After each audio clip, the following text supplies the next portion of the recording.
नमस्कार, आप देख रहे हैं न्यूज इंडिया। न्यूज इंडिया के न्यूज आवरण में आपका स्वागत है। मैं हूं नीरज। खबरों की शुरुआत हेडलाइन से।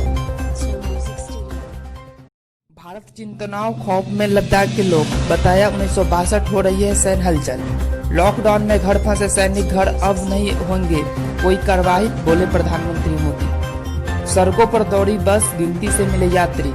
बस के बाद सोनू सूद ने ट्रेन से रवाना किया प्रवासी मजदूर, स्टेशन पहुंच किया विदाई। बिहार में 14 दिन क्वारंटाइन सेंटर में रखने के लिए रजिस्ट्रेशन बंद, सरकार ने। चीन से लगे पूर्वी लद्दाख के सीमावर्ती गांवों में रहने वाले करीब 2000 लोग इलाके में जारी भारी सैन्य मूवमेंट से चिंतित है। बुजुर्गों का दावा है कि 1962 के बाद पहली बार अपनी तरफ से इतने बड़े पैगाम पर सैन्य मूवमेंट दिखाई दे रहा है। लद्दाख ऑटोनोमस काउंसिल के एक मेंबर के मुताबिक गांव वाले सैनिकों और हथियारों के मूवमेंट से खौफ में है। चुशुल के नजदीक 3 पंचायतों हलचलों के 8 गांवों में लोगों को डर है कि इलाके को किसी भी वक्त हिंसा अपनी आगोश में कर सकती है। ग्रामीण बोले, इससे पहले 1962 में देखी गई ऐसी सैन्य हलचल चुलूस के काउंसिलिंग कॉर्नियाको स्टेडियम से हमारे सहयोगी अखबार इकोनॉमिक्स टाइम्स को बताया। हम अपनी तरफ से असामान्य सैनिक हलचल और तोपों हथियारों को मूवमेंट देख रहे हैं। हमारे बुजुर्गों ने इससे पहले 1962 में चीन के साथ जंग के वक्त इस तरह का हलचल देखी थी। कोरोना के बढ़ते संक्रमण पर लगाम लगाने के लिए प्रधानमंत्री नरेंद्र मोदी ने मार्च के अंत में देशव्यापी लॉकडाउन की घोषणा की थी। लोगों से अपील की गई थी कि जो जहां है वहीं रहे। इस वजह से छुट्टी पर गए सेना के जवान भी अपने अपने यूनिट वापस नहीं लौट पाए थे। सैन्य मामले के विभाग ने ऐसे जवानों को छुट्टी की नियमित कर दिया था।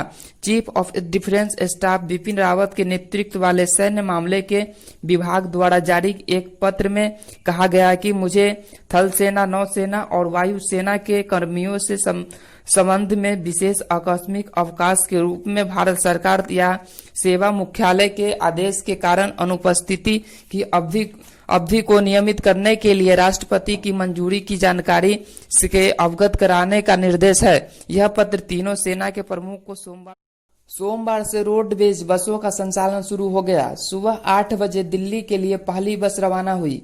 रोडवेज ने 35 बसों के संचालन की तैयारी की थी, मगर यात्रियों की संख्या गिनी चुनी होने के कारण 27 बसों ही सड़क पर उतारी गई। बस में यात्रियों की मास्क लगाने पर ही प्रवेश दिया जा रहा था। उनकी थर्मल स्क्रीनिंग भी की जा रही थी। सोमवार को डिपो में 35 बसों के संचालन की व्यवस्था बनाई थी, जिसमें दिल्ली, कानपुर, लखनऊ, प्रयागराज, सुल्तानपुर, अयोध्या को चलने वाली बसें शामिल थी, मगर यात्रियों की संख्या कम होने के कारण 27 बसों ही सड़कों पर उतारा गया। डिपो में बसों को सैनिटाइज करने के बाद ही बाहर निकाला जा रहा था। मास्क लगाने के बाद ही बसों में बैठने की अनुमति दी जा रही थी। कोरोना वायरस की इस महामारी में एक नया नाम सामने आया है। सभी की जुआ पर ही एक्टर सोनू सूद का नाम आता है। कोरोना वायरस और लॉकडाउन के बीच एक्टर सोनू सूद लोगों के मसीहा बनकर सामने आए हैं। एक्टर ने अब तक हजारों मजदूरों और छात्रों को उसके घर पहुंचाने में काफी मदद की है।